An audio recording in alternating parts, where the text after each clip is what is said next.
2025년 5월 29일 개장 전 뉴스 앤 브리핑 시작하도록 하겠습니다. 목요일에 오늘 베스트바이, 코스트코, 갭 실적 발표를 한다라고 얘기를 하는데 전일 확인을 해보게 되면 벌링턴 스토어즈, 풋라커, 리오토, 베스트바이, 코스트코, 델, 마벨 이렇게 실적이 발표가 돼요. 근데 지금까지 실적이 나온 게 풋라커가 나왔습니다. 리오토 나왔고요. 베스트바이 나왔고요. 코스트코, 델, 마벨은 아직은 안 나왔어요. 그런데 벌링턴 스토어스가 실적이 나왔는데 아직 뉴스는 체크를 하지는 못했다라는 거 참고해 주시면 좋을 것 같고요. 오늘 아마 미국 선물이 상승을 했던 원인이 이 내용이었죠. 미국 연방국제통상법원이 도널드 트럼프 대통령이 단행한 광범위한 관세 조치에 제동을 걸었습니다. 트럼프 대통령이 국제 비상경제권한법에 따라 교역국을 상대로 기본, 상호관세 등을 부과한 것이 헌법과 법률에 위배해 무효라는 판단입니다. 대통령의 힘이 의회의 힘을 넘을 수 없다라는 거예요. 그 의회의 힘이 대통령의 힘보다 세다라는 얘기입니다. 이번 판결은 트럼프 행정부의 대표적인 경제 공약이자 보호무역 기조의 근간을 흔드는 결정으로 향후 대법원까지 이어지는 헌법 소송으로 비화될 가능성이 큰데 백악관은 법원 결정 직후 사법 쿠데타라고 하면서 강하게 반발을 했고요. 즉각 항소 절차에 착수를 했다라고 얘기를 하는데 이거 결론 나오는데 빠르게 나올까요? 저는 빠르게 안 나온다고 봅니다. 결국은 임기까지 끌고 갈 가능성이 높다라고 생각을 해서 개인적으로는 즉각적으로 철회를 하지는 않을 것으로 예상이 되고 있습니다. 자, 그 다음에 어제 또 얘기가 나왔던 게 퇴직연금에서 암호화폐 및 NFT, 밈코인에 대한 디지털 자산을 매입하는 데 있어 장벽을 완화했다라고 얘기를 하고 있습니다. 미 노동부는 조 바이든 대통령 시절에 22년 제정된 지침을 전면 철회를 했는데 해당 지침은 투자자들을 디지털 자산의 리스크로부터 보호하기 위한 목적이었습니다. 당시 바이든 행정부의 노동부는 고용주들에게 암호화폐 및 관련 자산을 직원들에게 제공하기 전에 극도의 주의를 기울일 것을 당부를 했고요. 사기, 도난, 손실 등의 심각한 리스크를 그 근거로 제시를 했습니다. 자, 그 다음에 웰스파고에서 나왔던 내용인데 지속되는 불확실성으로 인해서 S&P 500 지수가 지난달에 기록을 했던 저점을 다시 시험할 가능성이 크다라고 얘기를 했습니다. 급락 나온다라는 얘기인 거죠. 현 시점에서 19,100포인트에서 지금 15,000포인트대까지 하락 가능성이 있다라고 얘기를 하는 겁니다. 거의 30% 정도 약세가 이어질 가능성이 있다. 적어도 20%는 하락할 가능성이 있다라고 얘기를 하는 건데 관세와 성장에 대한 우려 때문에 앞으로 수개월간 추가적인 변수들로 인해서 시장은 여러 번의 꼬꾸라짐을 겪게 될 것이다. 단기적으로 S&P 500 지수는 5,000에서 5,500 구간에서 비교적 넓은 범위로 오르락 내리락 할 것이다라고 얘기를 하는 거죠. 최근 며칠간의 지수가 해당 범위 상단을 살짝 웃돌고는 있지만 시장을 확실히 위로 끌어올릴 촉매제가 필요하다라고 볼 수 있을 것 같고요. 최근 반등 국면을 활용해서 정보기술, 커뮤니케이션 서비스, 금융 에너지 등 섹터 중심으로 포트폴리오를 재조정할 것을 제안을 했고요. 채권의 경우는 만기 3년에서 7년 구간의 중기물을 선호한다라고 밝혔습니다. 지금 시장을 확인을 해보게 되면 S&P만 보게 되면 저는 더 오를 것 같아요. 적어도 전 고점은 터치를 한번 하지 않을까? 이렇게 생각을 하고 있습니다. 전 고점이 6,100에서 6,150인데 이 어디쯤까지는 올라갈 것이다라고 보고 있고요.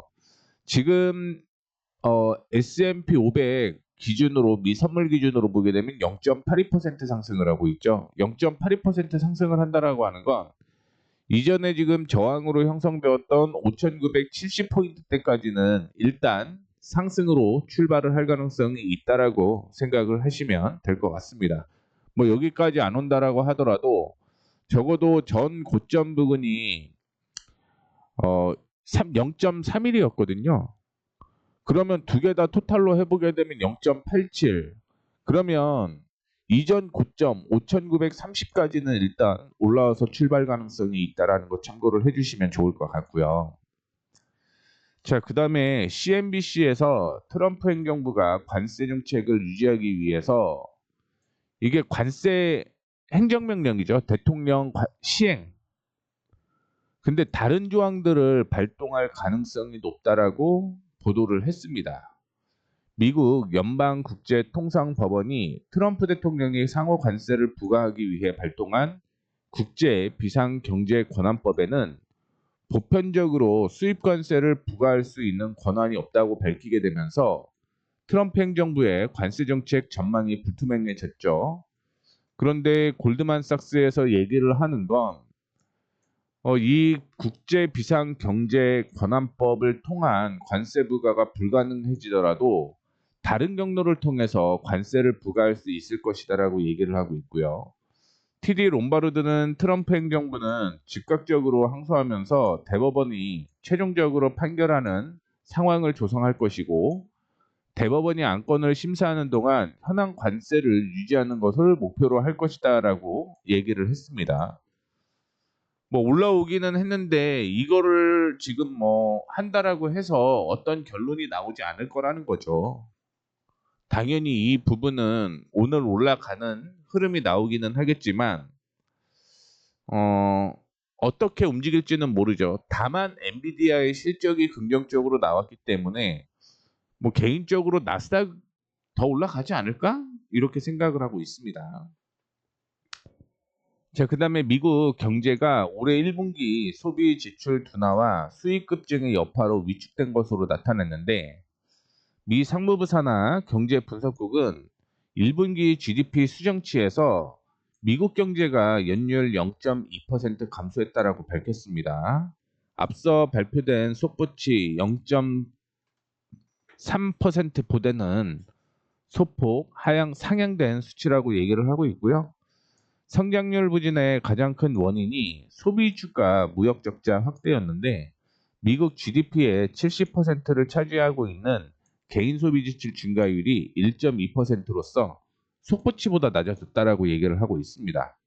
또한 순수출은 GDP에서 4.9%포인트를 깎아내게 되면서 무역 부분이 성장률에 끼친 부정적인 영향이 더 컸던 것으로 나타나고 있습니다. 일단은 시장에 관련된 뉴스는 다 말씀을 좀 해드렸고요. 그 다음에 확인을 해봐야 될 내용은 시장은 말씀을 해드렸죠. 어제 0.5% 하락으로 마감을 했으면 지금 1.4% 상승을 하고 있잖아요. 그러면 개인적으로는 일단은 19,400포인트는 뛰어넘고 출발을 할 가능성이 있다라고 생각을 하시면 될 것 같습니다. 이 19,400포인트 부분이 이전에 또 지지와 저항이 공존을 했던 곳이어서 여기에 안착을 한다라고 하면 이전의 고점이었던 2200까지는 상승 여력이 있다라고 생각을 하시면 더 좋을 것 같고요.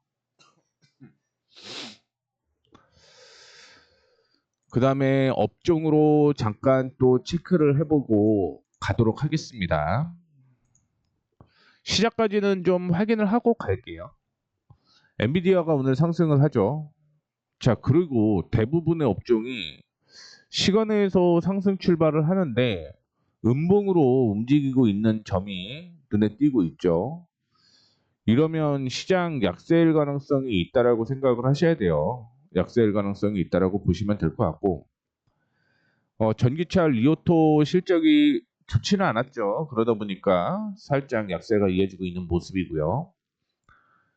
소프트웨어 시놉시스가 실적이 잘 나왔는데 음봉이 되고 있습니다. 기술주 확인해 보시게 되면 아리스타 네트워크스가 하락하고 있는 반면에 마벨 테크놀로지가 오늘 장마감 후에 실적 발표를 하죠. 그렇게 되면 그 다음의 흐름이 더 중요할 것 같죠. 시간의 거래가 중요해질 것으로 예상을 하고 있고요. 항공 및 크루즈 올라가고는 있습니다. 근데 색이 중요하다라는 거 항상 기억을 좀 해주시면 좋을 것 같고요. 암호화폐도 오늘 올라가다 조정을 좀 받아주고 있고, 시장이 안 좋으면 골드 관련주가 올라가는 거죠. 그래서 골드 관련주가 지금 상승을 하고 있는 것으로 보입니다. 전통에너지는 뭐 올라가고는 있지만 낙폭을 상승폭을 다 반납을 했고요. 유틸리티, 신재생에너지 역시 동일한 상황이라고 보시면 될 것 같아요. 제약바이오 헬스케어, 소매유통, 음식료 다 동일한 사항이죠. 상승 출발 후 음봉 전환. 그 다음에 양자모는 뭐 약세가 좀 이어지고 있습니다. 드론 관련주도 역시 상승을 하고 조정을 받고, 어제 도요타에서 2억 5천만 달러의 자금을 투자받은 조비 에비에이션 어제 상승을 한 후에 현재 조정을 좀 받아주고 있는 상황입니다. 유리기판 관련주든 로봇 관련주든 거의 흐름이 비슷하게 나오고 있고요. 최근에 제가 3월 달부터 관심 종목만 쭉 올려놓고 있죠. 실적이 어떻게 변화되는지를 올려놓고 있는데 뭐 올라가는 종목이 그렇게 많지는 않네요. 그나마 와비파커가 올라가고 있는데 상승폭이 그렇게 크지는 않은 모습이고요. 윅스닷컴이 어제 관심 종목으로 들어온 거죠. 시간의 거래에서는 항상 체크를 해야 되는 게 뭐냐면 요거예요, 요거. 거래가 동반되면서 주가가 상승을 하는지 아니면 거래 없이 움직이는지를 확인해 보셔야 됩니다. 만약에 거래 없이 상승을 하잖아요. 그거는 순간순간 다시 바뀔 가능성이 있다라는 것도 참고를 해주시면 좋을 것 같습니다. 자, 지금 장은 시작을 했고요. 장은 시작을 했습니다. 조금 더 확인을 좀 해볼게요. 렌즈엔드가 4%대 상승을 하고 있고, 휴레패커드 실적 안 좋았죠? 그러면서 9% 약세가 이어지고 있습니다. 뭐 스포츠 미러클 SMG가 있는데 이런 것처럼 거래가 없는 거 있잖아요. 이런 거는 좀 오류가 있을 가능성이 있어요. 뭐 순간적으로 올라갈 수는 있겠지만 장 시작하고 누군가 조금만 던지더라도 급락이 나올 가능성이 있는 거잖아요. 그러다 보니까 이런 거는 조금 안 좋을 수 있다. 이렇게 좀 생각을 하셔야 된다라는 거 말씀을 좀 해드리도록 하겠고요. 엔비디아는 뭐 오늘 상승을 할 수 있죠. 버티브가 4%대 상승을 하고 있고 딱히 뭐 좋지는 않네요. 자, 그 다음에 장이 시작을 했으니까 확인을 해보게 되면 상승 출발을 한 모습입니다. 갭상승 출발을 한 후에 음봉으로 지금 3대 지수 모두 움직이고 있는 모습이고요. 지금 이 지수를 통해서 보유하고 있는 종목들의 흐름을 다시 한번 확인을 해보게 되면 나스닥이 지금 19,362에서 움직이고 있거든요.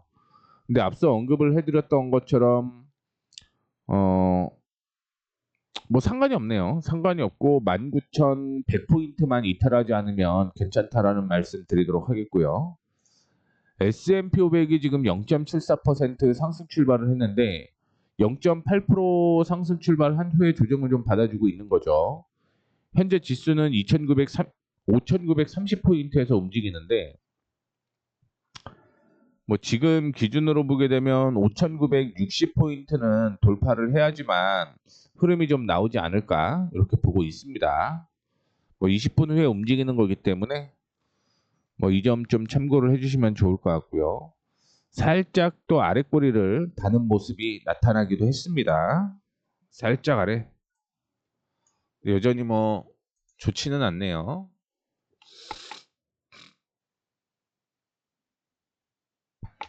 어제 이슈가 되었던 엘프 뷰티가 오늘 뭐 잘 달리네요. 잘 달립니다. 일단은 뭐 시작은 나쁘지는 않을 것 같아요. LPBT가 올해 실적이 안 좋은데 M&A에 대한 얘기 때문에 단기 급등이 나오고 있는 거고요. 종목별로 일단은 또 체크를 좀 해보도록 하겠습니다. 애플에 대한 얘기가 나왔는데요. 로켓피탈이 관세 리스크가 단기적으로 애플에 긍정적인 기여를 할 수 있을 것이다라고 얘기를 했습니다.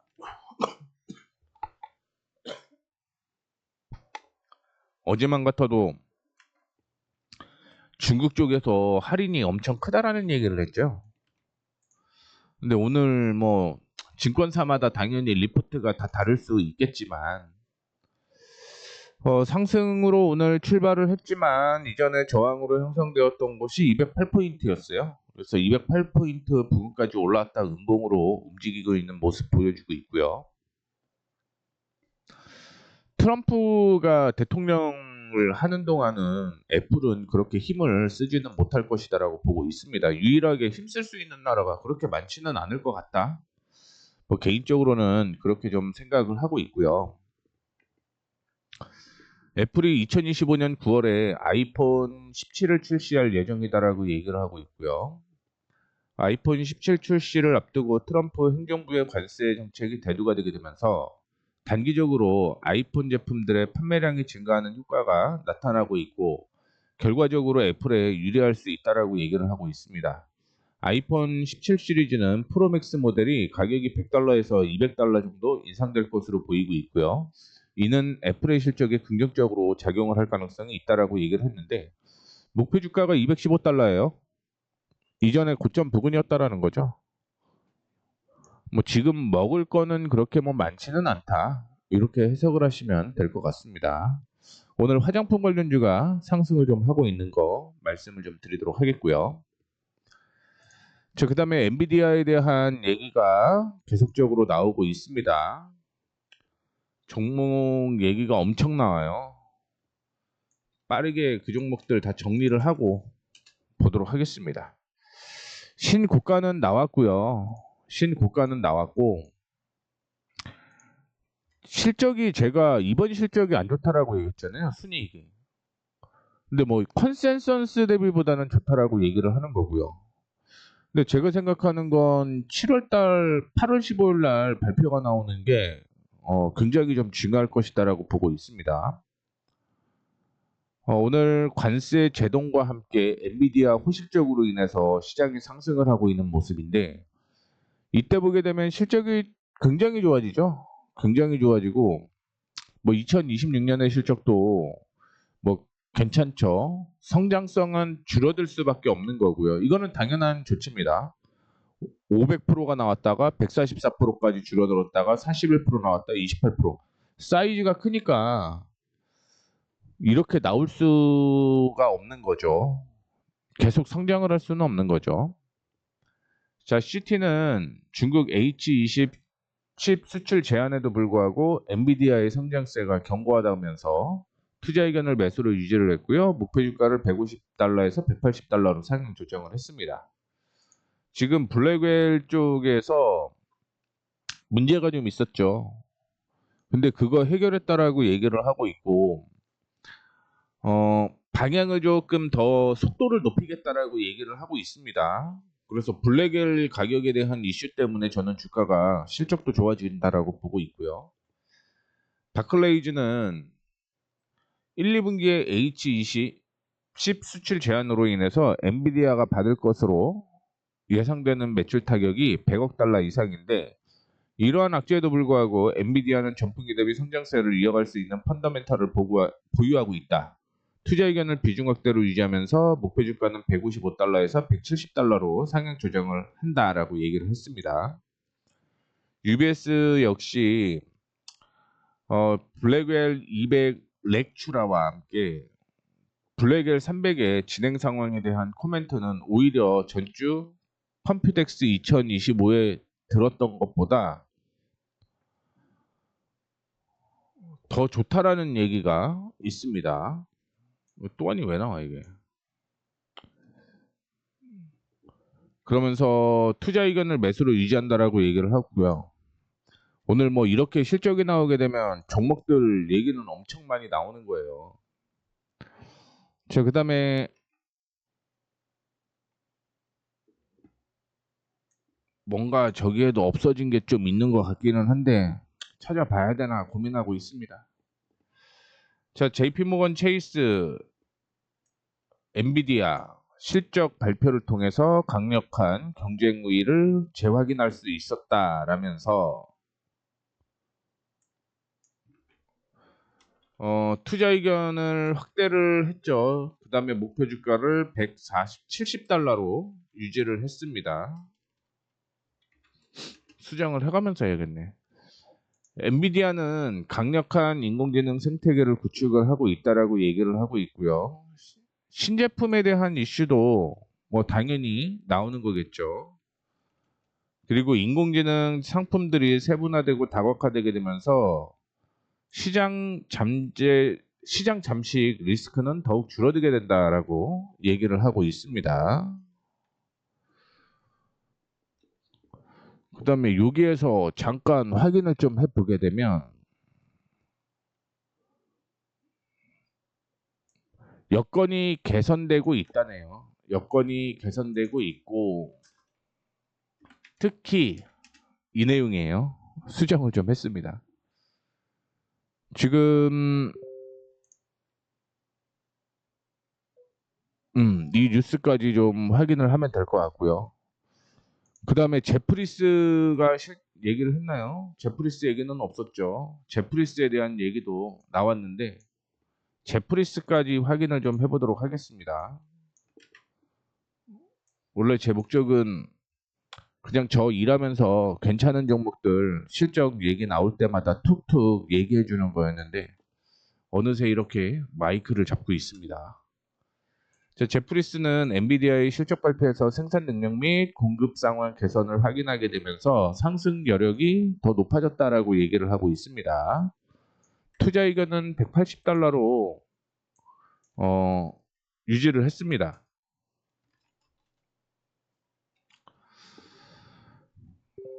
일단은 엔비디아 블랙웰 생산량 증감이 GB200 렉 출하량 증가세가 더 높다라고 평가를 하고 있습니다. 그러니까 블랙웰 생산량 증가가 GB200 렉 출하량 증가에 비해서 더 높다라고 보고 있고 이게 투자 심리를 제안해 왔는데 이제는 하이퍼스케일 기업들이 매주 1000대의 NVL 7위를 공급하고 있는 것으로 보인다라고 얘기를 하면서 이는 엔비디아 주가가 더 상승할 수 있는 요건이 된다라고 얘기를 하고 있는데 사실 NVL이 뭔지 모르겠어요, 저는. 일단은 엔비디아의 재고가 빠르게 소진되고 있는 것은 분명해 보인다라고 얘기를 하고 있고요. 그 다음에 울프 리서치에서도 역시 투자 의견과 얘기를 좀 하는 모습이었는데 확인을 좀 해보시게 되면 아마 내일까지 엔비디아에 대한 얘기 똑같은 내용 계속 반복적으로 나올 거예요. 뭐 실적 예상치대로 잘 나왔고 뭐 실적 앞으로도 더 좋아질 것 같고 하피어 스케일이랑 하이퍼 스케일인데 오타가 좀 있네요. 하이퍼 스케일 기업들이 이슈가 좀 되고 있으며 그렇기 때문에 투자 의견을 우리는 더 높일 거야. 이 똑같은 내용을 반복을 하고 있는 거죠. 반복을.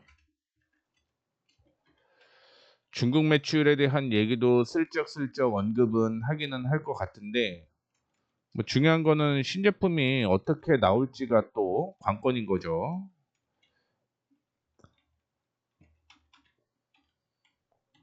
뭐 좀 저렴하게 만든다라고 하더라도 완전 뭐 쓰레기처럼 만들지는 않겠죠.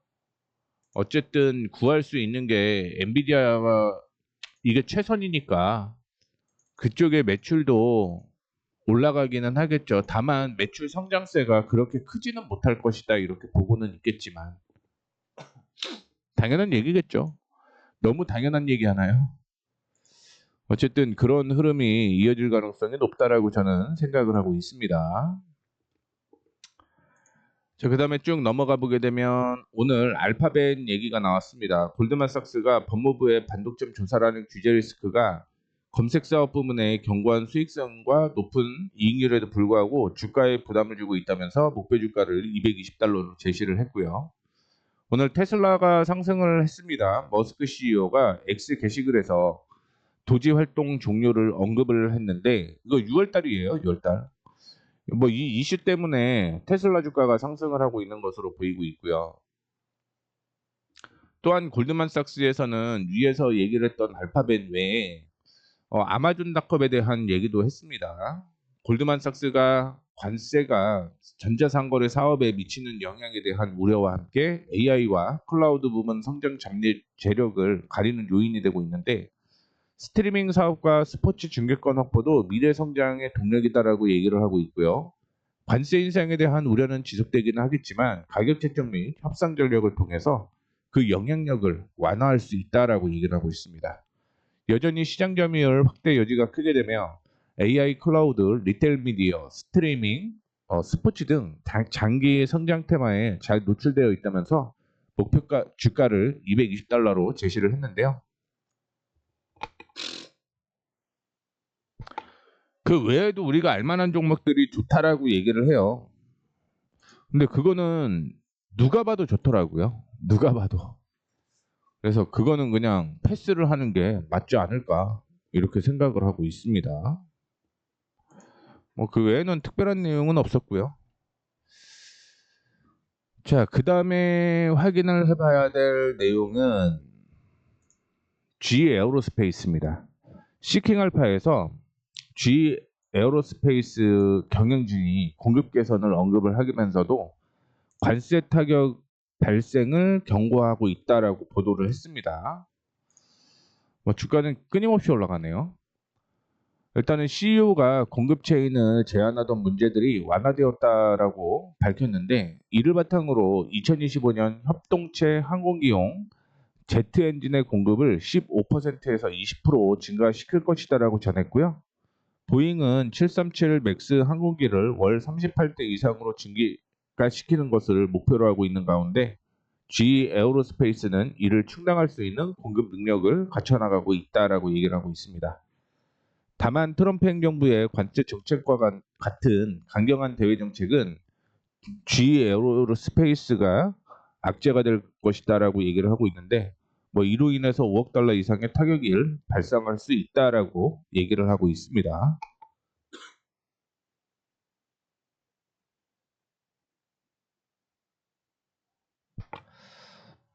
자, 그다음에 메인스테이 캐피컬 매니지먼트 최고 경영자가 종목에 대한 얘기를 좀 했는데요. 잠시만요.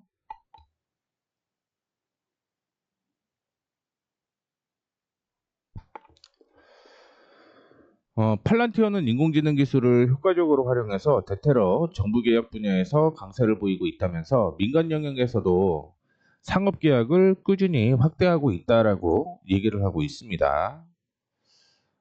그러면서 높은 밸류에이션에도 불구하고 팔란티어는 향후 추가 상승 여력이 크다면서 하락 시에 매수 전략이 유효하다라는 얘기를 하고 있고요.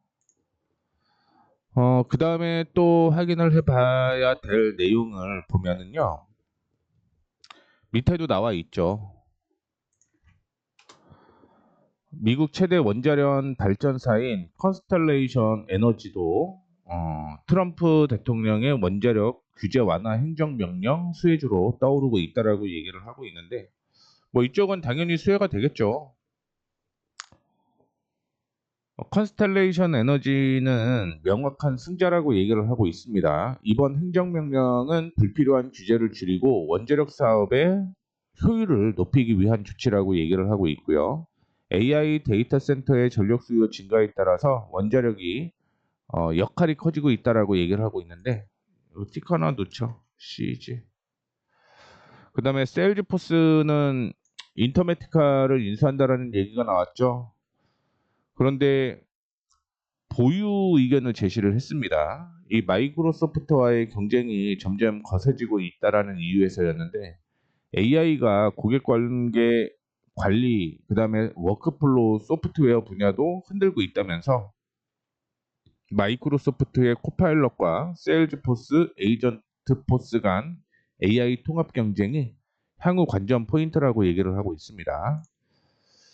에어비앤비는 안 좋은 얘기가 나왔습니다. 안 좋은 얘기가 나왔는데 BTIG에서 에어비앤비가 동종 기업 대비 뒤처지는 성장세를 보이고 있다라고 얘기를 하고 있습니다. 그러면서 투자 의견을 중립으로 유지를 했는데 온라인 여행사 기업들의 성장 지표들을 분석을 해봤을 때 에어비앤비는 동종 기업 대비 성장성이 둔화가 되고 있다라고 얘기를 하고 있죠. 그러면서 부킹과 익스페디어 등은 2분기 전반부 사이 사이트 방문객 자료가 개선되는 추이를 보였는데 에어비앤비의 경우는 점진적인 둔화를 확인할 수 있었다라고 얘기를 하고 있습니다. 2025년의 성장성은 좀 떨어지네요. 다만 2, 3분기 실적은 좋아지고 있기 때문에 저는 괜찮다라고 보고 있는데 그게 이슈가 돼야 돼요. 부킹 높고요. 익스피디아 주가 이런데 다른 상승폭을 확인을 해본다라는 거죠. 그거 대비해서 떨어진다라는 거지 실적이 뭐 떨어진다라는 개념은 아닌 것 같아요. 그래서 지금 에어비앤비를 차라리 타이밍을 잡는 게 낫지 않을까 이렇게 보고 있는데 뭐 105달러 정도면 땡큐하고 매수할 수 있을 것 같은데 그때가 아시다시피 관세 리스크로 주가가 완전히 탈탈 털렸을 때라서 이때까지 오지는 않을 것 같습니다. 자, 그 다음에 AI 관련된 바이오테크에 대한 얘기를 제퍼리스에서 생성형 인공지능이 신약 개발의 시간과 비용을 획기적으로 줄일 것이다라고 하게 되면서 바이오테크 관련 주들이 장기적으로 수혜를 입을 것이다라고 전망을 하고 있습니다. 일반적으로 신약 하나를 개발하는데 평균 10년이 걸린다라고 얘기를 하고 있어요. 그래서 수십억 달러가 소요가 되며 약 90%가 실패를 하는데 생성형 AI는 이 과정을 수년 단축하고 성공 확률을 2배 가까이 높일 수 있다라고 보고 있습니다. 앞으로 5년 안에 실험실에서 AI로 개발된 약물이 임상 단계에 도달하는 모습을 많이 보게 될 것이다라고 얘기를 하게 되면서 10년 걸리던 개발 주기를 7년에서 8년으로 줄일 수 있다라고 얘기를 했어요. 근데 이거 되게 오래전에 나온 뉴스였습니다. 되게 오래전 나온 뉴스가 마치 새로운 것처럼 얘기를 하고 있는데 우리나라에도 이 얘기가 엄청 많이 돌았어요. 그래서 암젠 세계 최대의 바이오 제약사 중에 하나로서 인체 유전자 데이터 분석에 AI를 도입하고 있다라고 얘기를 하고 있는데 그냥 뭐 암젠의 경우는 박스권 매매가 옳다? 박스권 매매 뭐 260달러까지 오면은 340달러 부근에서 차익 실현하는 그런 전략이 맞겠네요. 그러면 한 80달러 38에 24, 한 25% 정도 수익 난다라고 생각을 하시면 될 것 같네요. 그렇죠? 자, 그 다음에 슈레딩거는 머신러닝을 활용을 해서 신약 개발을 진행 중인 소프트웨어 기업으로서 R&D 투자 증가에 따른 직접적인 수혜가 예상이 된다라고 얘기를 하고 있는데 슈레딩거는 한번 실적을 보도록 하겠습니다. 적자 지속되네요. 암제는 실적 좋아지는 것 같던데 제가 주가가 높아서 안 봤던 걸로 알고 있어요.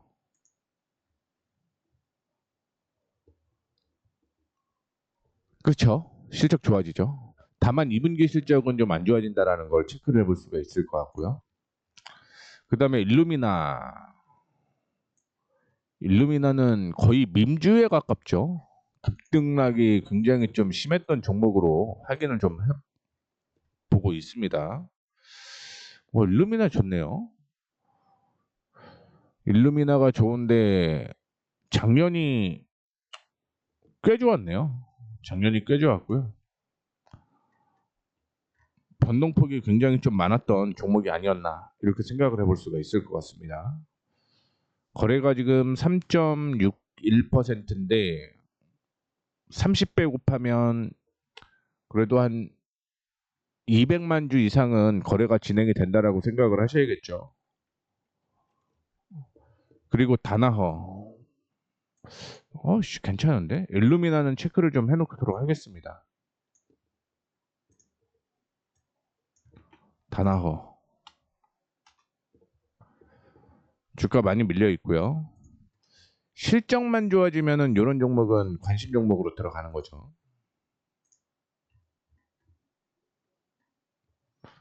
2023년 그래도 240달러까지는 올라갈 것 같네요. 240달러까지는. 그러면 25%? 25% 정도 상승이라고 보시면 됩니다. 이게 큰 종목은 안전하긴 하는데 주가 상승률이 좀 떨어질 수밖에 없습니다. 그렇죠?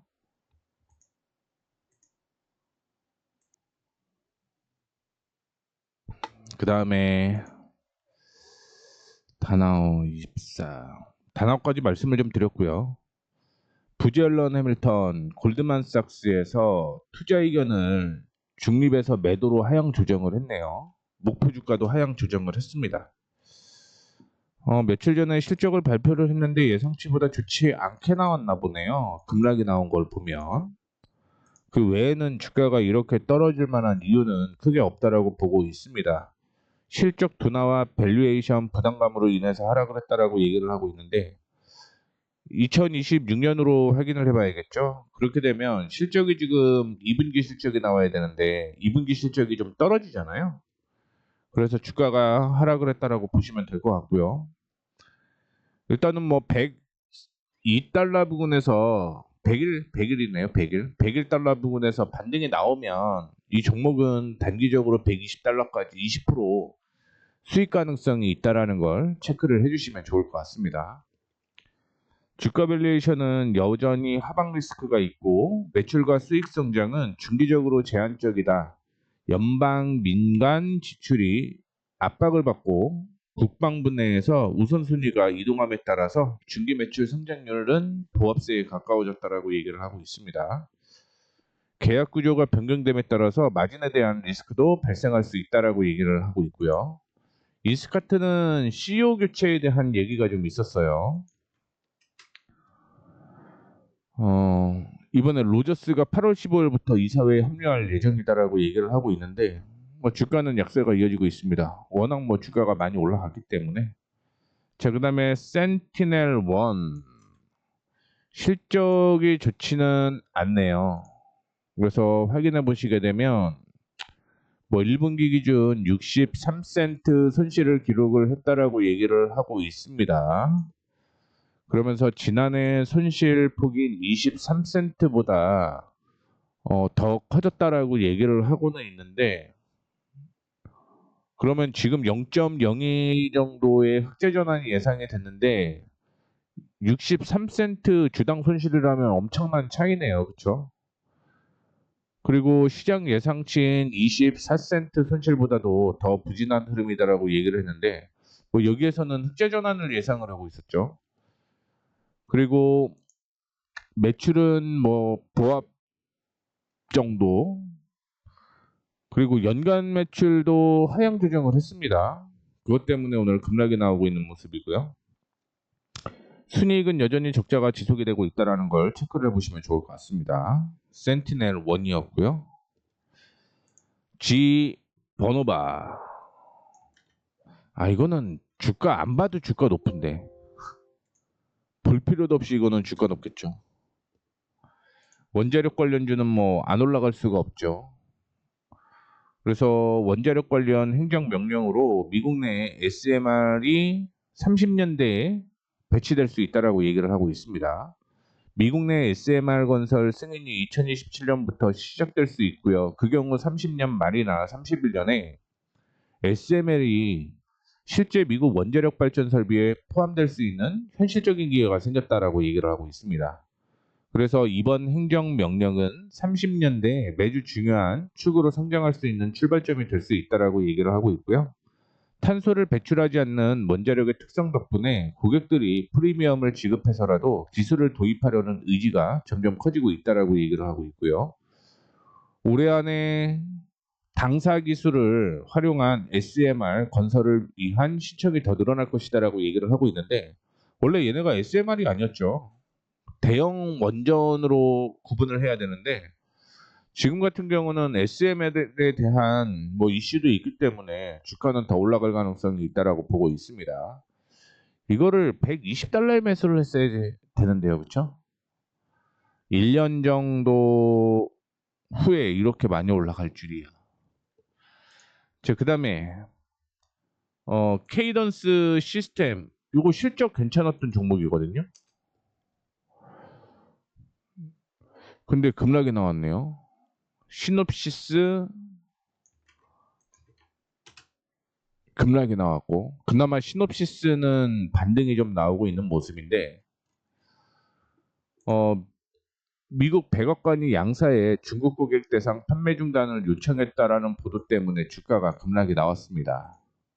매출 비중이 좀 궁금하네요. 중국 쪽으로 얼마인지. 일단은 시놉시스의 CEO는 컨퍼런스 콜에서 보도 및 추측은 알고 있지만 이 BIS 그러니까 산업보안국으로부터 어떠한 통보도 받은 바 없다라고 얘기를 하고 있고요. 올해 중국 시장 매출은 감소할 것이다라고 얘기를 하고 있는데 확인을 해보면 되겠죠. 주주정부 매출. 차이나가 지금 비중으로 한번 보게 되면 14%입니다. 14%. 적지가 않네요. 적지가 않습니다. 당연히 주가 떨어질 만 했죠.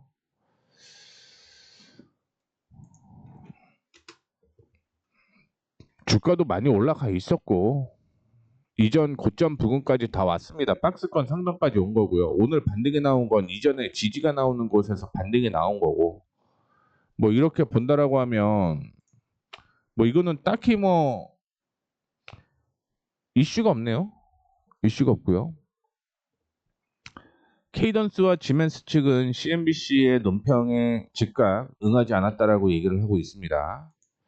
이번 보도는 트럼프 행정부가 최근 바이든 행정부 시절에 도입되었던 디퓨전 룰을 폐기한 이후 나온 후속 조치로 해석이 되고 있는데 해당 조치는 인공지능 반도체의 수출 제한을 중국으로 제한하는 내용이다라고 얘기를 하고 있죠. 엔비디아는 해당 규제 폐기를 환영을 했는데 백악관의 향후 정책 변화가 뭐 엔비디아 사업에 어떤 영향을 미칠지는 여전히 불확실하다라고 얘기를 하고 있고요. 산업보안국은 이번 달 화웨이의 AI 칩 아센드를 사용하는 기업들은 법적 제재를 받을 수 있다라고 경고를 한 바 있었다라는 거 참고를 해주시면 좋을 것 같습니다. 자, 그다음에 페어아이자 이것도 많이 본 기억에 남는데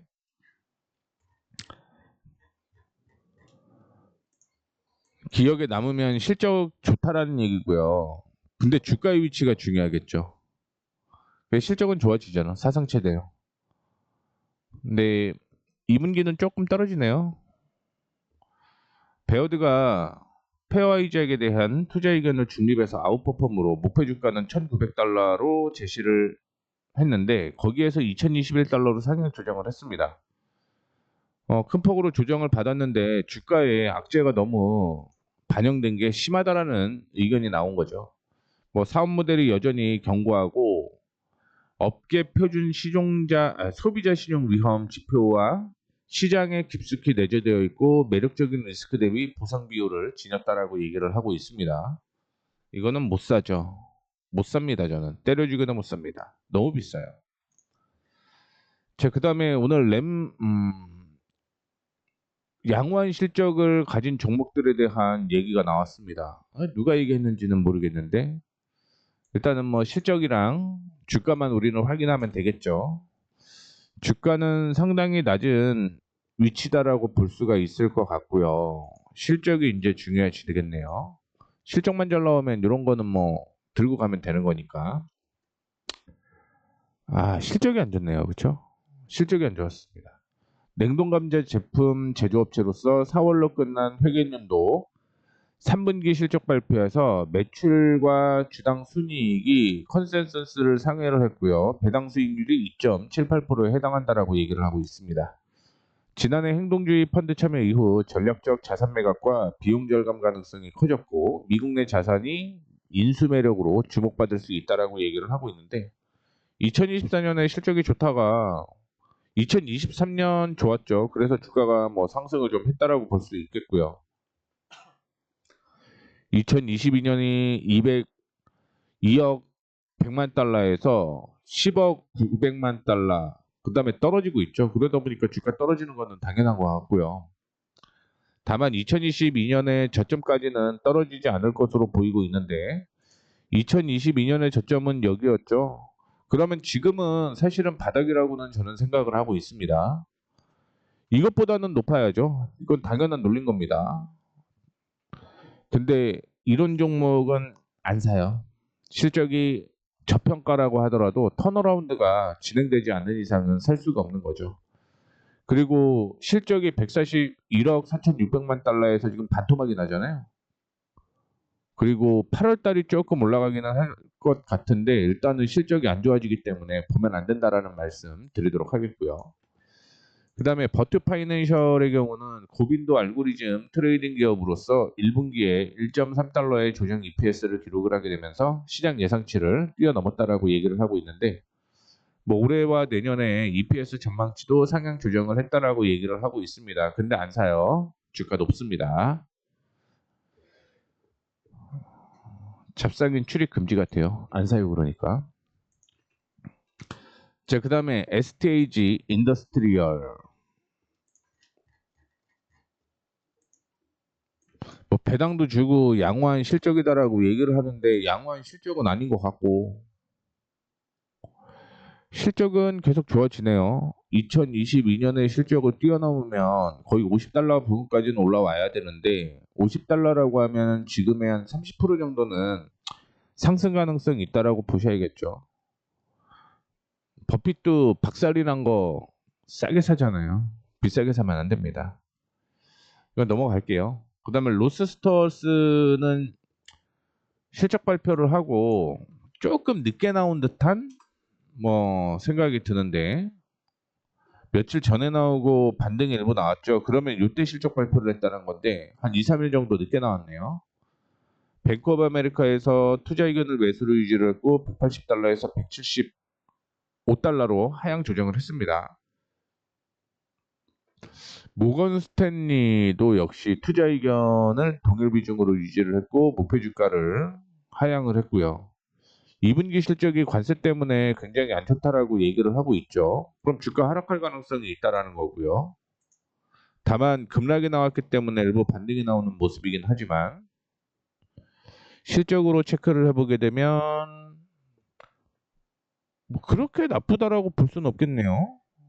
그렇게 나쁘다라고 볼 수는 없을 것 같고 다만 이제 뭐 주가가 124달러 정도에서 127달러 정도 오면은 그때 매수 타이밍이 나올 것 같고요.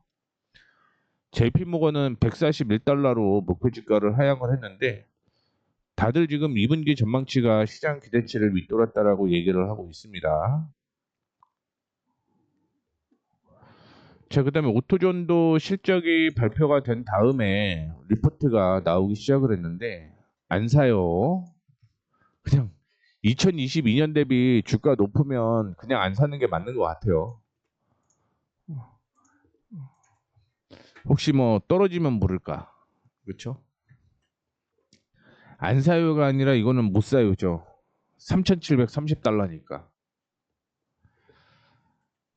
BMO 캐피탈은 목표 주가를 4,100달러로 상향 조정을 했고요. DA 데이비스는 4,850달러.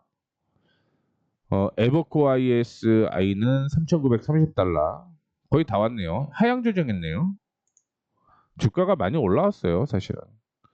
모건 스탠리는 3,750에서 4,000달러로 상향 조정을 했답니다. 자, 그다음에 옥타 실적이 예상치로는 잘 나왔는데 향후 전망이 굉장히 좀 좋지 못했습니다. 그러면서 급락이 나왔고요.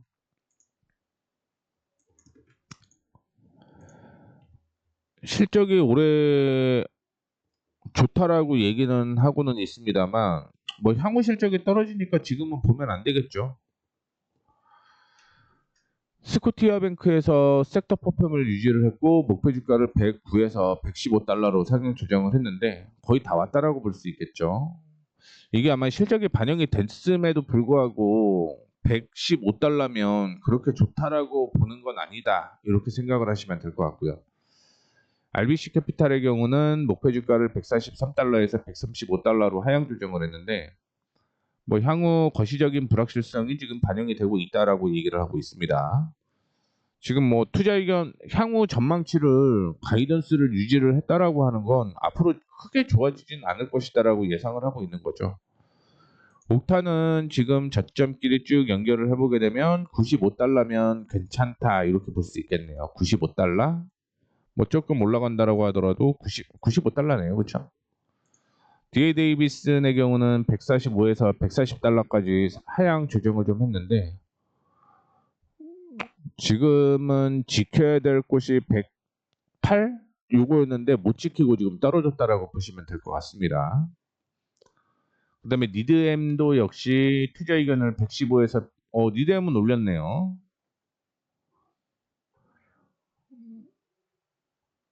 근데 끝났다고 봅니다. 125달러까지 왔으니까 뭐 단기 고점까지 올라간다라고 지금 보고 있는 것 같은데 봐도 괜찮아요. 단 95달러 오면 봐야 된다라는 거죠. 제 입장에서는.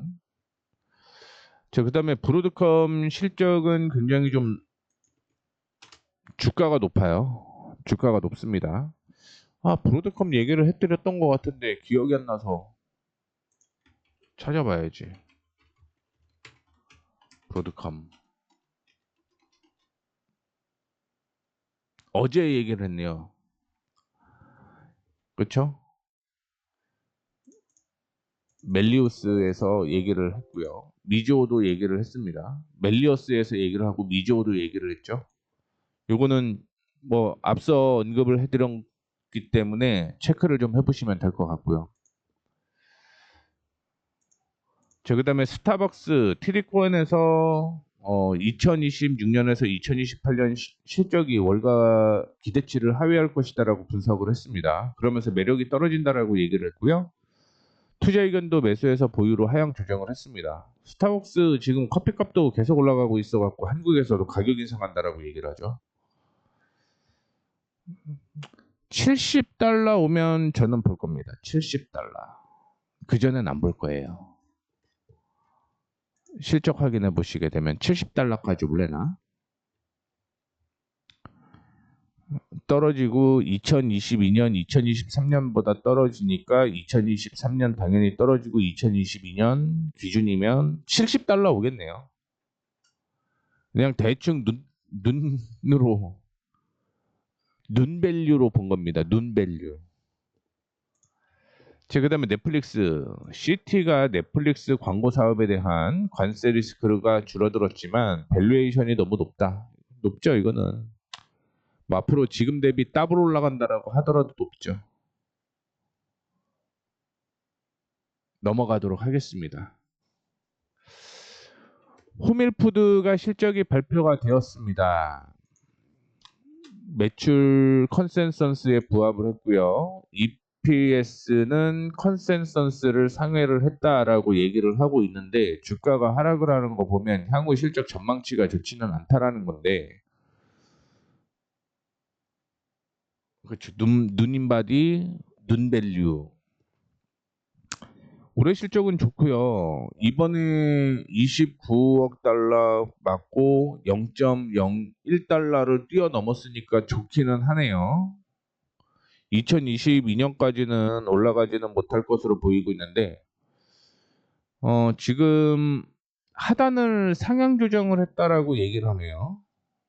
120달러 정도로 얘기를 했고 다만 EPS는 하향 조정이 됐다라고 얘기를 하는데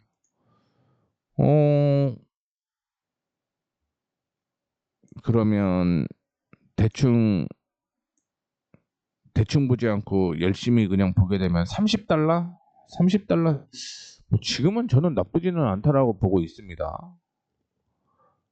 왜냐면 7월달에 올라가죠. 그러면 33달러까지는 올라갈 것으로 보이는데 중요한 건 여기에서 조정을 받게 되면 28.5달러 부근, 28.5에서 33달러 생각을 하면 이거는 봐야겠죠. 그리고 2026년에 실적이 더 좋아지기 때문에 주가상으로 확인해 보게 되면 내년에는 실적이 굉장히 좀 커질 가능성이 있다라고 보셔야 될 것 같습니다. 내년이 좋네요. 근데 EPS는 좀 떨어지네요. 근데 중장기로 보게 되면 이거 51달러부터 53달러까지 올라가면은 58달러. 그래도 한 70% 정도 상승 여력이 있다라고 저는 보고 있습니다. 풋라커는 인수되죠. 그래서 컨센서스가 없습니다. 주가가 좋다라고 하더라도 더 이상 못 올라가죠. 왜냐면 그 가격에 인수한다라는 거 아니까. 자, 그 다음에 베스트바이 실적이 발표가 되었습니다. 베스트바이 실적이 발표가 되었는데 1분기 주당 순이익이 1.15달러.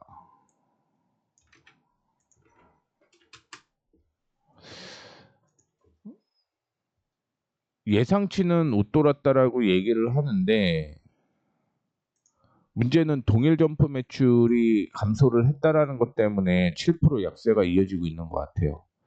그리고 연간 가이던스도 조정하고 있다라고 얘기를 하는데 0에서 2%에서 마이너스 1에서 1이면 하향 조정된다라는 거죠. 향후 실적이 좋지 않다라는 것 때문에 주가가 약세가 이어지고 있는 것으로 보이고 있습니다. 현재 실적은 긍정적으로는 보이는데 악재가 있다라고 얘기를 하고 있는 거고요. 그렇다라고 한다면 62달러에서는 저는 뭐 지지기 때문에 한번 쓱 발담궈 보셔도 괜찮을 것 같다라는 생각 들리고 있습니다. 그 다음에 콜스도 실적이 나왔는데 실적이 안 좋네요. 그런데 올라가다가 지금 떨어지고 있다라고 하는 거는 콜스의 실적 개선과 가이던스 유지에 대해서 긍정적인 반응을 보이고 있다라고 얘기를 하고 있습니다. 뭐 예상치보다는 양호했다라는 것 때문에 올라가고 있는 모습인데 뭐 이러면 10달러 부근이 이전에 저항 부근이었거든요. 여기 시장이 조정을 받고 반등이 이렇게 나왔고 조정을 받고 실적 잘 나왔다라고 해서 뚫고 올라가면은 뭐 흐름 바뀌는데 지금은 흐름이 바뀔 만한 상황은 아니다라고 생각을 하고 있고요. 넘어가 보도록 하겠습니다. 이것도 리오토 실적 나왔는데 실적 이거는 안 좋죠. 주가만 보면 확인이 되죠. 올라오네. 아까 전까지는 좋지는 않았는데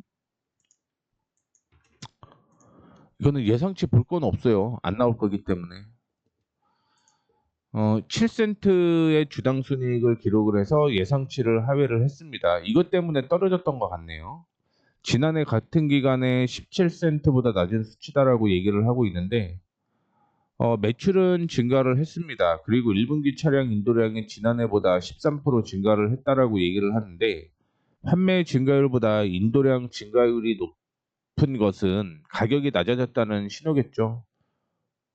그래서 경쟁이 치열해진 중국 전기차 시장에서 많은 업체들이 겪고 있는 문제다라고 얘기를 하고 있고요. 향후 전망치도 예상치가 낮다라는 얘기가 있네요. 그 다음에 베스앤바디웍스 실적 발표를 했습니다. 미국은 실적 진짜 많이 발표해요. 그때그때 계속.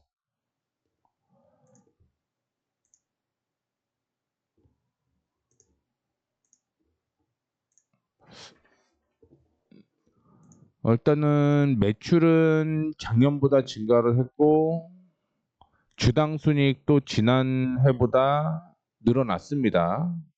근데 2분기 가이던스 부진으로 인해서 오늘 하락하고 있다라고 보시면 될 것 같아요.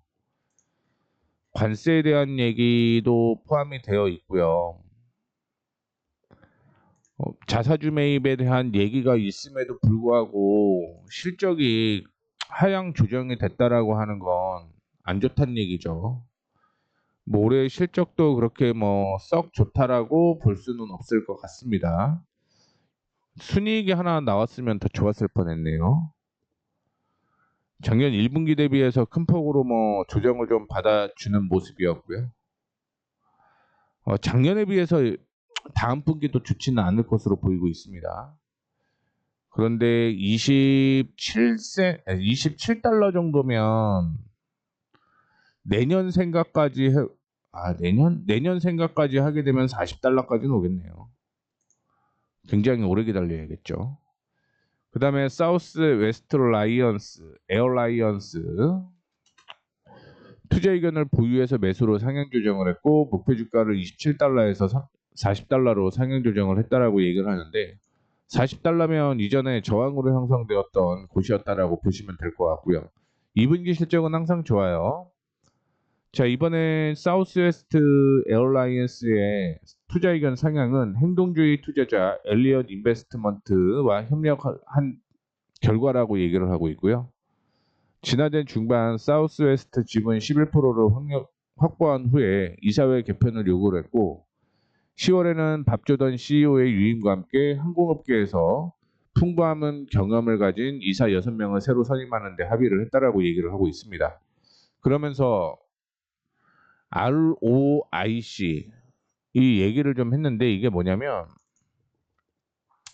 투자자본 수익률이에요. 이게 지금 개선이 되고 있고 자본 비용에 대한 스프레드 확대가 주가에 긍정적으로 작용할 전망이다라고 얘기를 했는데 과거에도 이 투자자본 수익률이 의미 있게 개선된 항공사들의 주가가 올라갔다라는 얘기였죠. 그것 때문에 지금 이슈가 좀 되는 거고요. 그 다음에 AI 실적이 굉장히 잘 나왔네요. 그렇게 되면서 주가가 급등을 하고 있는 모습이고 또 얘기가 나온 종목들이 있습니다. 여기는 올려야겠네.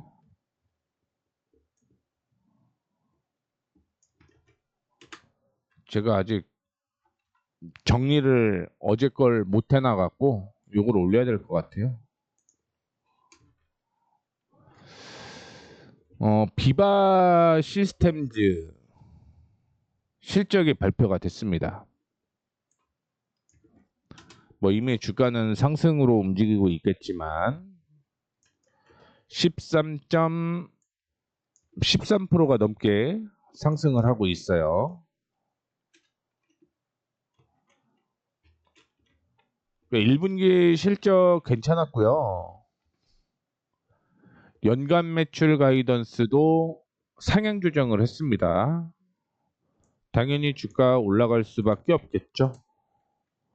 20% 상승을 하고 있습니다. 20% 실적, 향후 실적을 또 확인해 봐야겠죠. 실적도 올해 좋아지네요. 사상 최대 실적 나오는데 주가의 위치는 2022년 기준으로 높기 때문에 이거는 패스하도록 하겠습니다.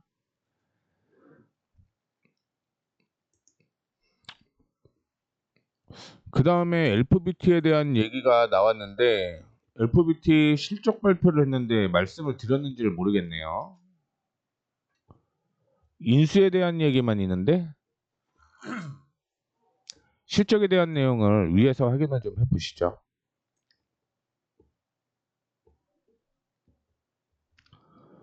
오늘 리포트가 엄청 많네요. 화장품 브랜드 운영업체 엘프가 4분기가 시장 예상치를 웃도는 실적을 발표를 했다라고 얘기를 하고 있습니다. 4분기 매출과 EPS가 시장을 뛰어넘는 실적을 발표를 했다라고 얘기를 하고 있고요.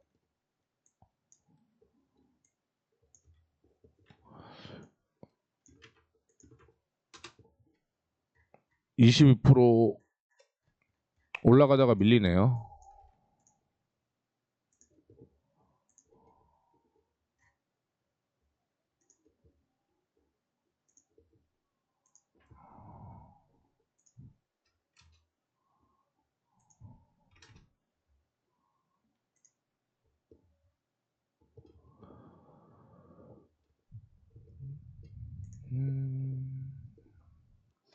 그 다음에 팝스타 저스틴 비버의 아내로 유명한 모델 헤일리 비버가 창립한 브랜드 로드 인수를 통해서 고급 화장품 시장으로의 진출을 강화한다라는 전략을 발표를 했습니다. 근데 향후 실적은 발표를 하지 않겠다라고 얘기를 하고 있어요. 현재 생산의 약 한 75%가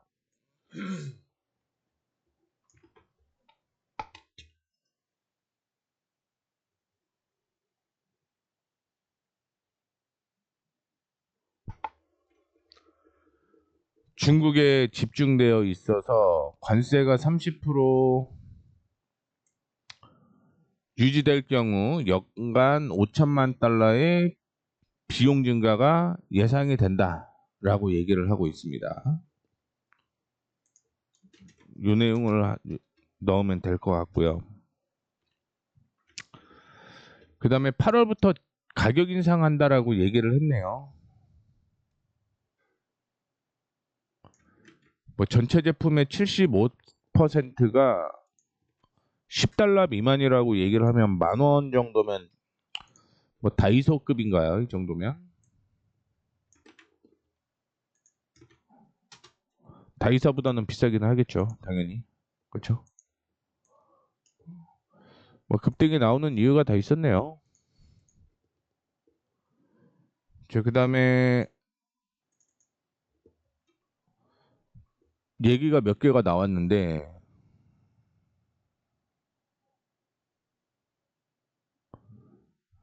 뭐 항소할 것이다라고 얘기를 하고 있는 내용이 많습니다. 피터 나바로 트럼프 관세 제동 의미 축소 다른 수단이 있다라고 얘기를 하고 있고요. 뭐 이 내용은 그냥 위에서 몇 개만 좀 정리를 해보는 게 나을 것 같네요. 타이틀만 조금 바꿔놓도록 하겠습니다.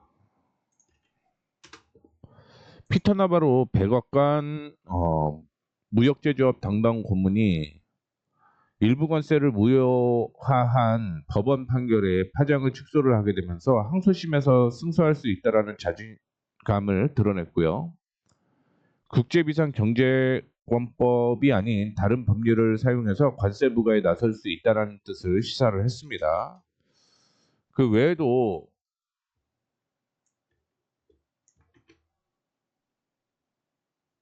백악관 고위경제참모도 역시 법원 판결이 바뀔 것이다라고 얘기를 하고 있습니다. 이것 때문에 올라갔다가 주가 떨어지는 게 아닌가? 이런 생각을 좀 해볼 수가 있을 것 같네요.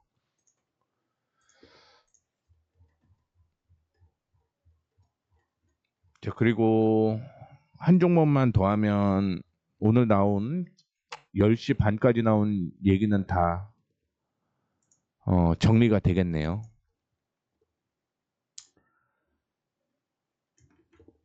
에질런트 테크놀로지에 대한 얘기가 나왔습니다. 2분기 매출이 시장을 웃돌았어요. 웃돌았다라고 얘기를 하고 있고요.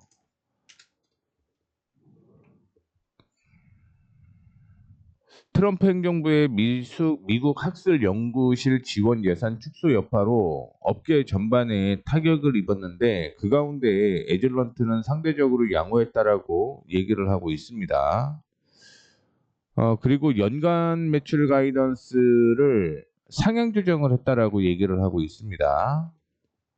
주가 올라가는지 좀 체크를 해봐야겠네요.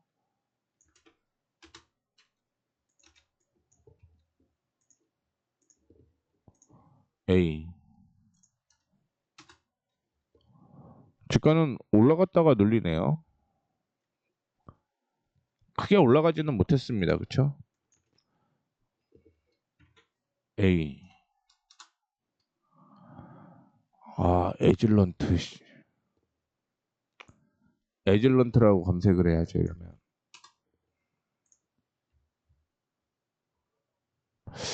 괜찮네요. 갈 것 같은데요. 3분기. 저는 나쁘지 않다고 봅니다. 다만 지금 저항에 걸려 있어서 이 저항은 돌파를 해야 된다라는 걸 체크만 해주시면 좋을 것 같습니다. 이렇게 해서 일단은 언급을 다 했어요. 잠깐 이제 시장 한번 보고요. 저는 정리를 좀 하러 가도록 하겠습니다. 미니 선물이 빠르게 떨어지네요. 리오토는 실적이 괜찮았기 때문에 올라오고 있고요. 엔비디아 떨어지고 있고, 세일즈포스닷컴이 6% 하락하고 있고, 아리스타가 5% 하락하고 있습니다.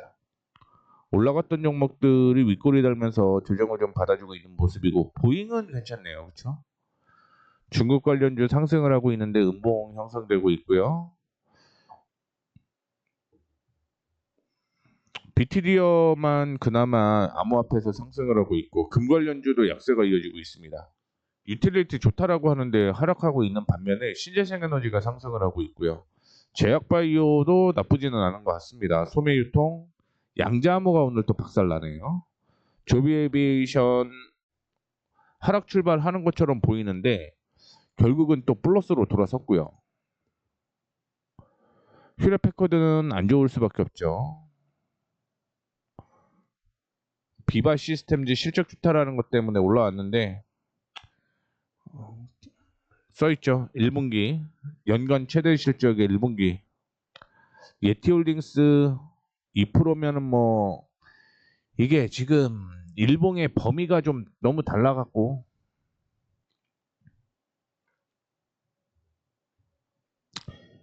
나쁘지 않다라는 건 아니고 지금 계속 하락하고 있네요.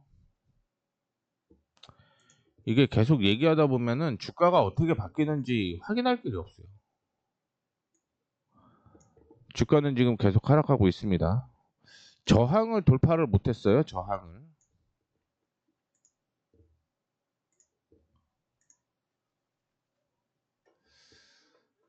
시장이 올라갔던 것도 지금 다 밀리고 있네요. 미국 내일 시장 되게 안 좋을 것 같아요. 한국 시장도. 이러면 한국 시장 안 좋죠. 오늘 마벨이 한 4% 정도 상승했는데 다 반납하고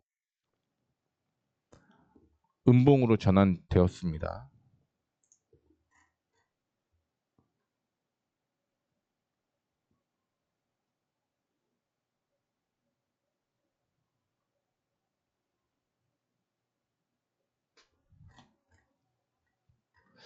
자, 여기까지만 일단 진행을 좀 해볼게요. 저는 요것도 조금 올리고 오겠습니다. 올리고 올게요.